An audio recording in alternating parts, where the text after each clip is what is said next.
Hello, good people. Hope you're having a great day. I was not as productive as I wanted to be today, so why not finish the day off with some randoms. Get my ideas going here. I'm gonna try the Seen It cards one more time. I didn't like these in episode 2, but with all things, second chances are possible. Right? Okay, so here we go. This. No, let me. I haven't looked at these at all. Look, I'm not looking at them. Do I get the right? I just read the answer on that one. Okay, now I see. This is it.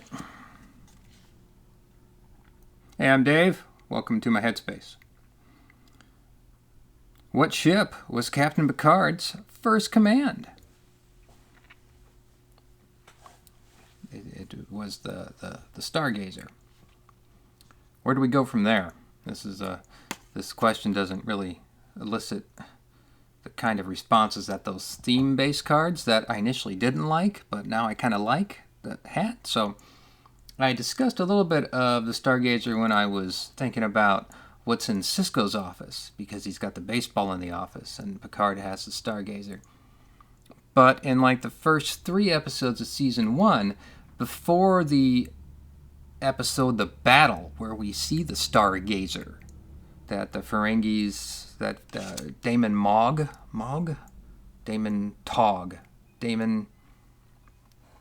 that's not Nog. You know, this is the first time, I don't think about Ferengis much, but this is the first time I realized that so many of them have names that end in O-N-G, or O-Nog, N-O-G, or maybe just O-G. How about that? So anyway, before that episode, he had a Constitution class vessel in the office with the fish. I don't even think the Shakespeare book was in the office yet. Early first season, Next Gen. Something else just came to mind about first season Next. Oh yes, the Stargazer itself. I don't need these questions anymore. I can put them back where they belong. The Stargazer itself was originally intended to be a Constitution refit vessel straight from the movies.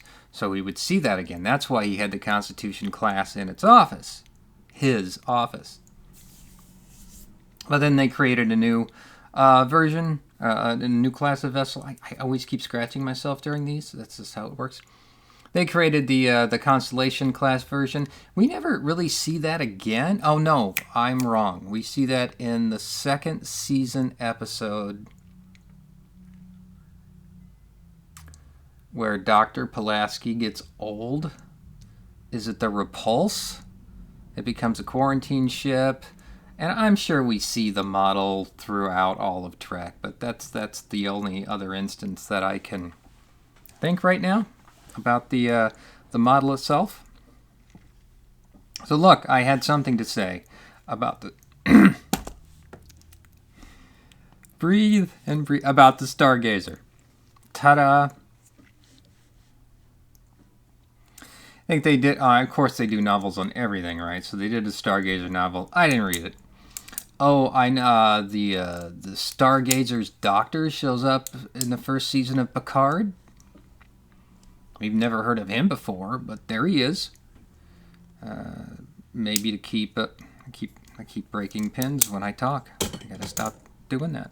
My wife gives me all these great little pins, and I end up snapping them because I have something. Okay, what was I talking about? Yeah, so the doctor from the Stargazer shows up, and of course the 7th season episode goes back to touch base with a lot of the 7th season episodes. Try to bookend with the first season episodes. So they do a 7th season episode referencing the battle because Damon Togg gets out of prison because you can pay your way out of prison if you're on Ferenginar.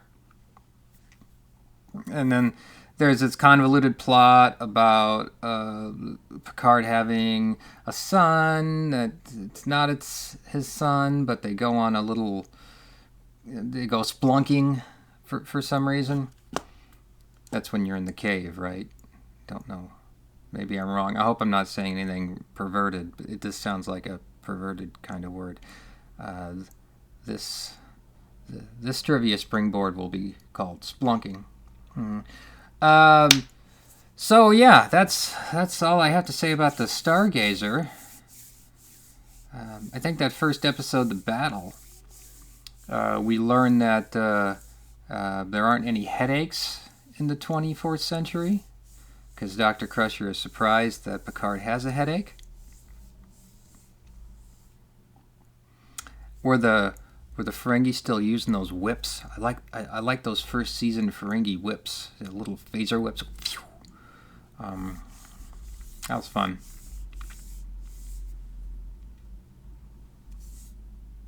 The battle, the Stargazer. That's my 2 cents on the Stargazer. There it is. I wonder if Picard still had a little hair on the top of his head when he was the captain of the Stargazer. I'm very sympathetic to that, of course. Though now I'm reminded of Nemesis and how ridiculous it was that they had a photo of Picard as a young individual and they didn't have any hair on his head, because you assume that the viewers are so stupid they wouldn't realize that. But let's not be negative. Star Trek is the happy place. You just have to not think about so many of those movies. All right, so that was question number 1. His first command. Oh, and how did he become the commander of the Stargazer is also worth noting.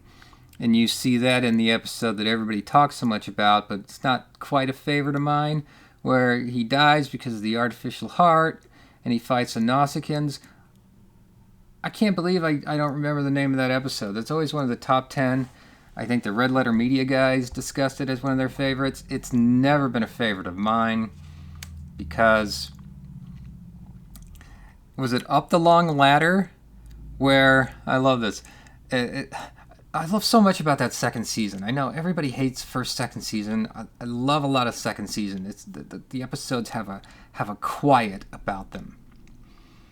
When you can take the time in your 46 minutes to sit in the shuttlecraft, and I hope I got the episode number right, but this is where Picard has to go in for a heart operation, and he's sharing the shuttlecraft with Wesley, who's got to do more Starfleet entrance exam nonsense. But they're in the shuttle, and they're eating a sandwich. Would you like a sandwich, Wesley? And it's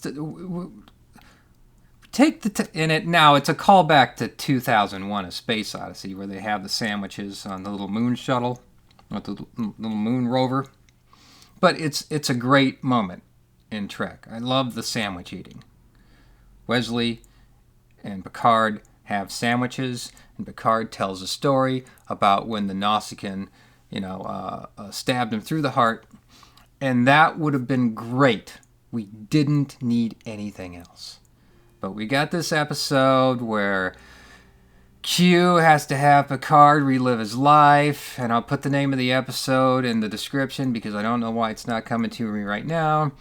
And then suddenly Picard's like making this because he wants to play it safe as he becomes his old self, that in the future he becomes just a lieutenant junior grade in the science division, and he'd rather die than do that?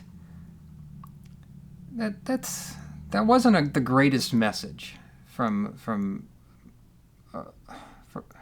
as I think past it. That was off message. That didn't.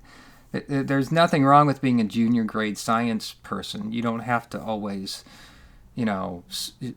just do your thing. Anyway, I have problems with that episode. It's probably why I can't remember its title.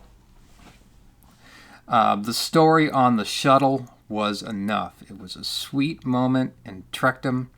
I liked it, but then it became something it didn't need to become. So that's how the historiography of Trek, when you first see it, it's kind of the episode that nothing happens, but then it becomes something and people want to talk about it. But I'm sure I'm not alone in thinking that the episode I'm thinking of isn't that great.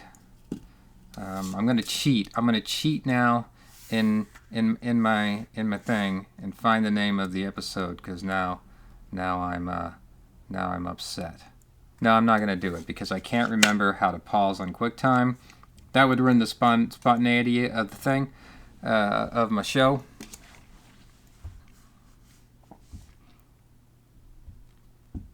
Nope, can't. Not going to risk it. I've already wasted 10 minutes. But that Deja Q? No, that's the other one. So much for me not thinking I could get something out of this card. That bugs me, though. That's where my Trek head goes. I'm not, Next Gen, you know what I'm talking about. I'm just going to label this episode Picard in His Heart. Okay, so that was a question that I got out straight from the Stargazer question from the Seen It card. I feel like I've done enough, but we have 2 more. Let's see what happens. In the Enterprise episode Cold Front, Lieutenant Daniels reveals to Archer that he is from how far in the future? That's 29th century. Good episode. Well, no, that temporal Cold War stuff never made sense in Enterprise. It was one of the weaknesses of the show. And I like the decision that the folks made on Discovery obviously everybody was thinking, why didn't they do this in the first place? But hey, they picked up the pieces from season 2 and they moved on. And that's what I like about Discovery. Just move them 1,000 years into the future, outside of the range of this temporal Cold War that was introduced in Enterprise. Lieutenant Daniels was from the I hope it's 29th. Maybe I'm wrong. I'll have to flip the question. But now I want to talk about the temporal Cold War for a bit. That might deserve an episode all its own, of course. What was I talking about? Oh, yeah. I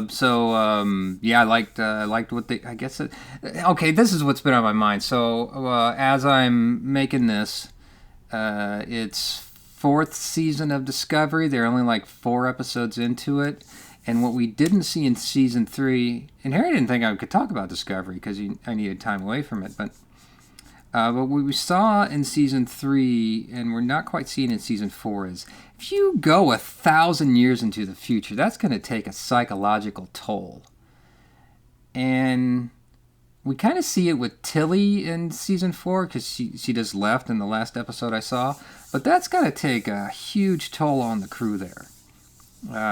Jumping, and I don't know. I know they went into like the Middle Ages again with the burn stuff and blah blah. But it's certainly discussed in a lot of Trek when you get, when you moved over here, especially in the Neutral Zone, another season 1 episode of TNG, where you just have these 4 folks that were, cryogenically whatever. And, one of them's like, I don't have any family. How do I find my family? So you have a whole crew that luckily went into the future together. So I guess they have each other. But psychologically, that's gonna be something. So that's been on my mind. So that's where I'm taking the cold front question with Lieutenant Daniels. So I'm going to flip it over to see if I was right about the 29th century. Oh, well, it says 900 years.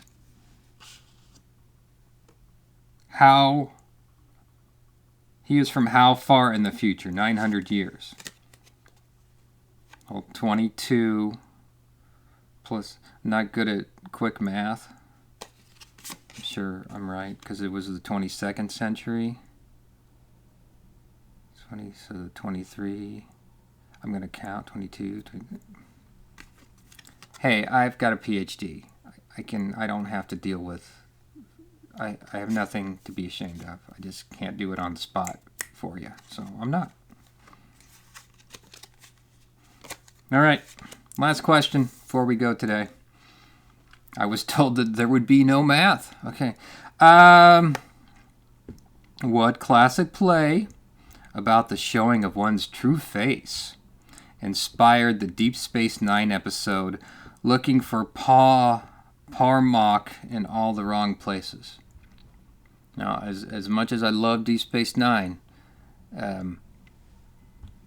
this is not an episode. Well, I mean, Ferengi episodes are supposed to be lighthearted episodes. And this is the one where Quark kind of falls for Klingon, and I think he goes and this is Worf's here, right?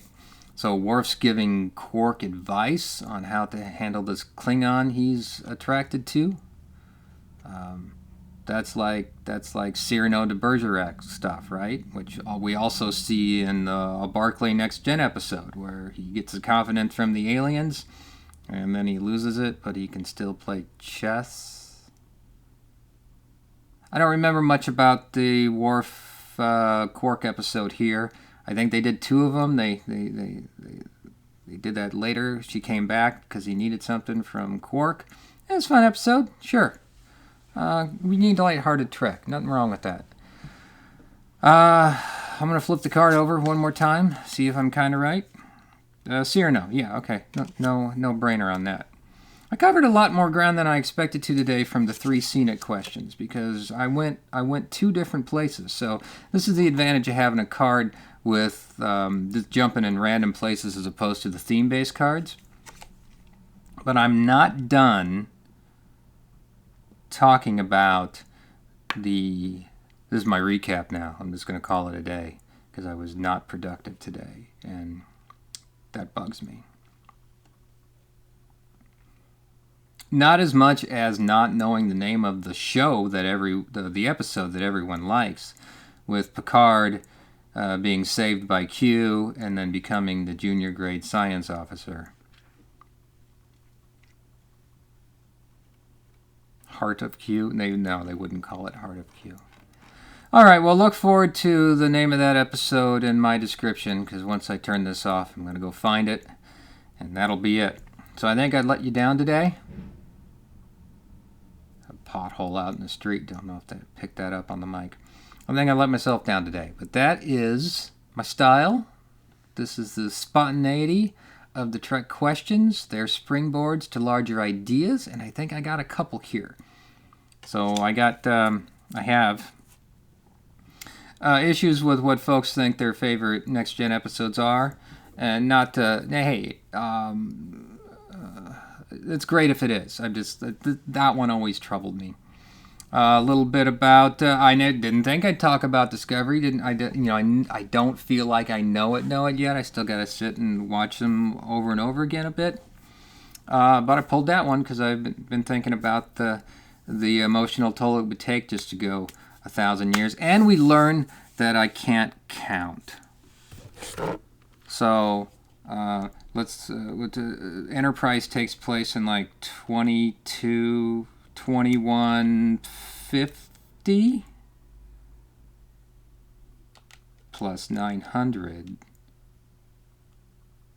That would be then like the year 3050, which is the 29th century. So I am still right.